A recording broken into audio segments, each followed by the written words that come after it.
Hi friends, today special butter milk. நம்ம கேக்கு செய்கிறதுக்கு சமைக்கிற சில பொருட்கள் சமைக்கிறதுக்கு பட்டர் மில்க் தேவைப்படும். ஸோ நம்ம தனியாக கடையில் வாங்க வேணாம், வீட்லேயே நம்ம ப்ரிப்பேர் பண்ணிடலாம். ஒன்லி 2 ஐட்டம் வச்சு நம்ம ப்ரிப்பேர் பண்ணிக்கலாம். அது எப்படி செய்யுதுன்னு பார்க்கலாமா? பால் எடுத்துங்க, எனி பிராண்ட் பால் வந்து ஒரு 250 ml எடுத்துங்க. ஸோ இந்த மாதிரி ஒரு பாத்திரத்தில் ஊற்றிங்க, ஒரு கண்டெய்னர் எடுத்து இந்த மாதிரி ஊற்றிங்க. ஸோ எனக்கு வந்து அந்த கண்டெய்னர் ரொம்ப ஃபுல்லாக இருக்கிறதுனால நான் ட்ரான்ஸ்லேட் பண்ணிக்கிறேன். ஸோ இப்போ பிக் கண்டெய்னருக்கு நான் மாற்றிக்கிறேன். ஸோ இந்த மாதிரி ஒரு கண்டெய்னரில் நம்ம பால் ஊற்றிக்குவோம், 250 ml.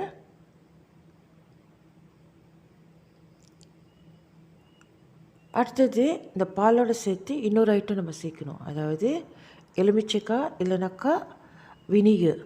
ஸோ இதில் ஏதாவது ஒன்று சேர்த்துக்கிற வேண்டியதான். ஸோ நான் வந்து வினிகர் 1 டேபிள்ஸ்பூன் ஆட் பண்ணிக்கிறேன். ஆட் பண்ணி இந்த மாதிரி நல்லா கிண்டி விடுவோம். ஸோ எலுமிச்சை ஜூஸ் வந்து நம்ம சேர்க்க வேண்டிய அவசியம் இல்லை, ஏதாவது ஒன்று தான் நம்ம சேர்க்கணும், அவ்வளோதான். ஸோ இது ஒரு 10 மினிட்ஸ் நீங்கள் அப்படியே வச்சிங்கனாக்கா இது வந்து ஒரு மாதிரி புயவாக வந்துடும். அவ்வளோதான், நம்மளுடைய பட்டர் மில்க் இஸ் ரெடி.